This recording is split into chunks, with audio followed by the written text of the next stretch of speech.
अच्छे से समझा दिया है तो फिर उन्हें मानना ही होगा। मिसेस किम, क्या आपको सच में पूरा यकीन है कि कोई प्रॉब्लम क्रिएट नहीं होगी? मिस्टर किम, हाँ, मुझे पूरा यकीन है कि अब कोई भी प्रॉब्लम क्रिएट नहीं होगी और मुझे यकीन है कि आगे भी अब कोई प्रॉब्लम क्रिएट ना हो। और क्योंकि अलग ही दुनिया में होता है, वो स्माइल कर रहा था कुकी की हरकतों पे। वो जब भी मिलते हैं तो उन दोनों की बीच में फाइट होती है। सीधी सी बात है कि कुकी हेट करती है किम फैमिली को। शुकी बहुत ज़्यादा सैड होती है क्योंकि उस फैमिली में उसे नहीं जाना होता है, लेकिन अब जाना पड़ेगा। आर्यन शुकी एक्साइटेड था क्योंकि उसकी जिन उसे मिलने वाली है।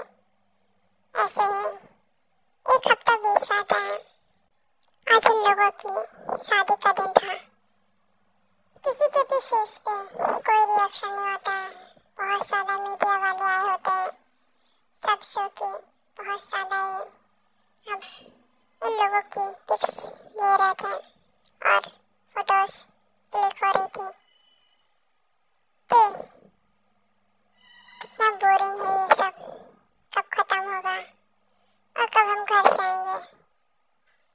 और आर्यन बहुत ज़्यादा एक्साइटेड होता है कि हमें तो अब बहुत ज़्यादा ही प्यारी खुशी मिलने वाली है। आर्यन मन में सोचता है। शुकी फुल रेडी हो चुकी थी, जिन भी हो चुकी थी, बस शिमिनी नाटक कर रही थी, वो तैयार नहीं हो रही थी।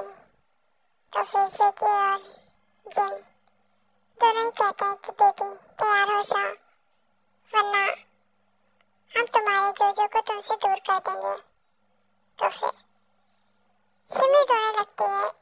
तो फिर जिन कहती है कि मत करो, क्यों उसे रुला रही हो? अगर तुम रेडी हो जाओगे तो हम तुम्हें बहुत सारे गिफ्ट्स देंगे। अब जिमिन रेडी हो जाती है और रेडी होने के बाद तीनों ही मैरिज हॉल में पहुंचते हैं और बहुत ज़्यादा ही ब्यूटीफुल लग रहे थे। शुभ बहुत ज़्यादा ही सरप्राइज हो गया था अपनी शिकी को देखकर। आर्यन वो तो खो ही गया था जिनके लुक पे, जिन्हें इतनी ज़्यादा हॉट और सेक्सी लग रही थी। और हमारा सुगा जो कि बहुत ज़्यादा ही अब खो चुका था क्योंकि उसकी प्रिंसेस इतनी ज़्यादा ब्यूटीफुल लग रही है, वो कैसे ना खो जाए। लेकिन उसे डर है कि वो अपने हार्डनेस से उसे हार्म कर देगा, इसीलिए वो उससे दूर रहना चाहता है, उसे नहीं देखता है। जो कि बहुत ज़्यादा सरप्राइज हो जाता है और वो अपना मुंह बंद करना भूल जाता है। तभी वहाँ पे हवी आता है और कहता है कि भाई क्या आप खो चुके हैं? खोइए मत, हमारी भाभी बहुत ज़्यादा क्यूट है, तुम उसे नहीं देख सकते हो हवी, वो मेरी है। हवी, हाँ, आपकी ही है, लेकिन है बड़ी प्यारी। काश मेरे पास भी ऐसी कोई गर्लफ्रेंड होती या फिर वाइफ। देखा था शराब, वरना तुम्हारी जान में यही ले लूँगा। आर्यन वो भी शौक होके जिनको देख रहा था। वो भी कहता है कि क्या भाई आज बेट तोड़ने का इरादा है क्या? मत, ऐसा मत करना, या फिर अगर करने का इरादा है तो मैं न्यू बेड ऑर्डर कर दूँ, जिससे अगर एक टूटे देख तो रहे। हॉबी की बात सुनकर निशा जो कि शौक होके कहती है, क्यों भाई ऐसा क्यों बोल रहे हो आप? भी होता है क्या भाई? बेड पे कूदने वाले हैं कि बेड टूट जाएगा? सिर पकड़ लेता है और कहता है कि हॉबी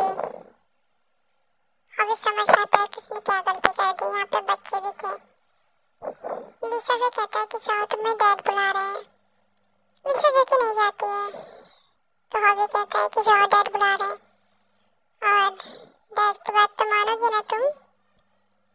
लिसा तुरंत चली जाती, कहती है आप लोग हमेशा ऐसे ही करते हैं। हॉबी जो कि देख रहा था ते गुस्से से उसे स्लैप मार के कहता है, आइंदा से देख लेना, आसपास बच्चे तो नहीं है। और क्या तुम इस तरीके की बातें कर रहे हो? ते कुक, यूमिन और नामजिन साथ में खड़े होते हैं, ये सारी बातें वो सुन रहे होते हैं। और ते जो कि देख पा रहा था शिकी के रेड हो चुके थे गाल, और जिनके भी। शिमिन जो कि उसकी बात का कोई मतलब नहीं निकाल पाती है, तो वो कहती है कि यूंगी, क्या सच में ऐसा होता है? क्या सच में तुम भी बेड तोड़ दोगे? यूंगी जो कि शॉक हो जाता है, वो कहता है कि नहीं, ऐसा कुछ नहीं होता है, ये लोग सिर्फ ऐसे मजाक कर रहे हैं। तो फिर शिमिन कहती है नहीं, ऐसा होता होगा, तभी तो भाई बोल के गए। और तुम मुझे बताओ, क्या सच में ऐसा होता है? क्या सच में तुम भी बेड तोड़ दोगे? यहाँ पर आर्यन और तेको उस पे हंसी आ रही थी, और वो कर भी क्या सकते हैं। वो सिर्फ लाचारी से अपने युंगी को देख रहे थे। युंगी जो कि सैड फेस से उन लोगों को देखता है, लेकिन कुछ नहीं कह पाता है। और यहाँ पर वो शिमिन से कहता है कि मैं तुम्हें ढेर सारे टेडी बियर दूंगा, ढेर सारी चॉकलेट दूंगी, अगर तुम सिर्फ मुंह बंद करके ऐसे खड़ी रहोगी, ज़्यादा मत बोलो। यहाँ पर बहुत सारे कैमरामैन होते हैं जो कि इन सब चीज़ों को रिकॉर्ड कर रहे थे। तो सिर्फ आंखें दिखाता है, सभी हर्षाते हैं, सबको पता होता है कि आगे क्या करना है। यहाँ पर माफियाज की शादी हो रही थी, तो जाहिर सी बात है कि इन्हें शांति बनाए रखना चाहिए था।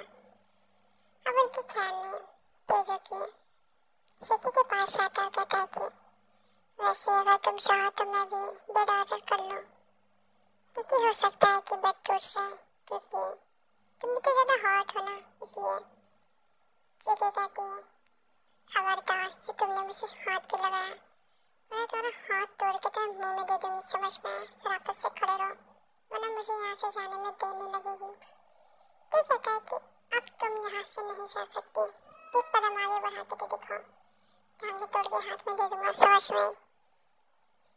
ते जो कि जेके से तरीके से बात कर रहा था, और जिन जो कि जेके से कहती है कि शराफत से खड़ी रहो। बेबी तुम क्यों ऐसी हरकतें कर रही हो? जेके कुछ नहीं कहती है, क्योंकि सारे मीडिया वाले उन्हीं लोगों को देख रहे होते हैं, और वो फेक स्माइल के साथ वहीं खड़ी रहती है, और बहुत ज़्यादा ही क्यूट तरीके से ते को हक कर लेती है। और ते भी उसे हक बैक करता है, क्योंकि वो कोई सीन क्रिएट नहीं करना चाहता था। ते जो कि कहता है कि बहुत जल्दी है तुम्हें अपनी फर्स्ट नाइट की, तो एंजॉय तो करना ही चाहिए। और वो उसे और कस के उसकी कमर को पकड़ता है। शिकी जो कि थोड़ी सी उसकी आवाज़ निकल जाती है, ते को ये आवाज़ बहुत ज़्यादा पसंद आती है। शिकी जो कि देख पा रही थी कि ते जो कि बहुत ही प्यार और केयर से उसे देख रहा है, और वो अपनी नज़रें घुमा लेती है, क्योंकि वो बहुत ज़्यादा शाय फील कर रही थी, और वो नहीं जानती ऐसा क्यों हो रहा है उसके साथ, क्योंकि वो तो इन सब से नफरत करती है। फिर वो इस तरीके से हमेशा ते के टच से रिलेट क्यों हो जाती है? यही हाल जिनका होता है, जिनको पता होता है कि वो शायद आदम से प्यार करने लगी है, लेकिन वो भी एक्सेप्ट नहीं करना चाहती है, और उसकी फीलिंग तो और ज़्यादा होती है। आदम जो कि उसकी कमर में फुल टाइम हाथ डाल के खड़ा होता है, और समय समय पे उसे पिंच भी कर रहा होता है, जिससे जिन बार-बार रेड हो जा रही थी। और हमारी क्यूट शिमिन कहती है कि दीदी आप लोग रेड क्यों हो रहे हैं? क्या आप लोगों को कोई बीमारी है? क्या आप लोग को फीवर हो गया है जो आप लोग इस तरीके से रेड हो रहे हैं? आर्यन छुट्टी स्मार्ट करता है, देवी शेके चुप्पी से शांत करा के कहता है बेबी शांति से खड़ी रहो, ऐसे नहीं करते हैं।